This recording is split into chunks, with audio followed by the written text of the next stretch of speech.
எல்லாத்தையும் சேர்த்து வச்சு என்னது ஒரு ரொம்ப நோண்ட கூட ஸோ அதை அப்படியே பார்த்துக்கிட்டு நண்பர்கள் அனைவருக்கும் வணக்கம். நேற்று ஃபுட்டை வச்சு ஒரு இஷ்யூ வந்தது பார்த்தீங்களா? ஃபுல் எபிசோட்ல வந்து நிறைய விஷயங்களை கட் பண்ணி தான் போட்டாங்க.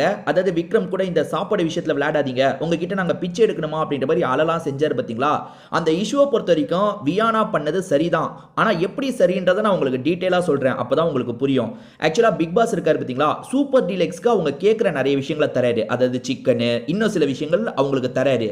ஆனால் அதை சமைக்கக்கூடிய காய்கறி இருக்குது பார்த்தீங்களா, காய்கறினா அந்த ஆனியன் ஆகட்டும் இல்லை தக்காளி ஆகட்டும், இதெல்லாம் இருக்கு பார்த்தீங்களா, இதெல்லாம் மட்டும் பொதுவாக தந்துடுறாரு. அதாவது மொத்த பேருக்கும் தந்துடுறாரு. சூப்பர் டீலக்ஸ்க்கு மட்டும் தனியாக தரல, மொத்த ஹவுஸுக்கும் சேர்த்து தந்துடுறாரு. இப்படி இருக்கும்போது வியானா ஒரு கிரேவி சாப்பிட்ருக்காங்க. அந்த கிரேவி ரொம்ப தண்ணியாக இருந்திருக்கு. காரணம் வந்து நமக்கானதை அவங்க கரெக்டாக ஒதுக்கலையோன்ற மாதிரி வியானாக்கு ஒரு கேள்வி வந்திருக்கு. இதுதான் வியானாவோட கேள்வி. ஆனால் இதை பற்றி கானா வினோத் கிட்ட டிஸ்கஸ் பண்ணுறாங்க. கானா வினோத் என்ன பண்ணுறாருன்னா வேற மாதிரி அவங்க கிட்ட கேட்டுறாரு. அதாவது நீங்கள் எதுக்கு இப்படி இவ்வளோ அதிகமாக யூஸ் பண்ணுறீங்க, நீங்கள் எதுக்கு வெங்காயத்தை யூஸ் பண்ணுறீங்கன்ற மாதிரிலாம் கேள்வியை கேட்டுட்டாரு. அதனால தான் அது இஷ்யூவாக மாறிடுச்சு. மற்றபடி வியானா எழுப்பின கேள்வி சரிதான். என்னன்னா அந்த நம்மளுக்கு ஸ்பெஷல் டிஷ்ஷு, ஆனால் அதுக்கு தர இதில் வந்து அவங்க கொஞ்சம் அதிகமாக யூஸ் பண்ணிடுறாங்க போல, நமக்கான பங்கு நமக்கு சரியாக கிடைக்கிறது இல்லை. ஏன்னா வந்து கிரேவி வந்து நமக்கு ரொம்ப தண்ணியாக வருது. நம்ம ஒரு சூப்பர் டீலக்ஸ் ஹவுஸுக்கான ஃபுட்டு மாதிரியே இல்லை, நார்மல் ஃபுட்டு மாதிரி இருக்குன்னு ஃபீல் பண்ணுறாங்க. அப்படி ஃபீல் பண்ணுறாங்கன்னா கரெக்ட் தான். ஏன் சொல்கிறேன்னா, சூப்பர் டீலக்ஸ் நீங்கள் எதுக்கு சொல்லியிருக்கீங்க? ஒரு சாதாரண ஹவுஸ், ஒரு சூப்பர் டீலக்ஸ் ஹவுஸ்ன்னு எதுக்கு சொல்லியிருக்கீங்க? ஏன்னா உங்களுக்கு எல்லாமே கிடைக்கணுன்றதுக்காக தான் சொல்லியிருக்கீங்க. அது கிடைக்கலன்றது தான் வியானாவோட கேள்வி. அது ரிலேட்டடாக தான் பிரச்சனை போச்சு.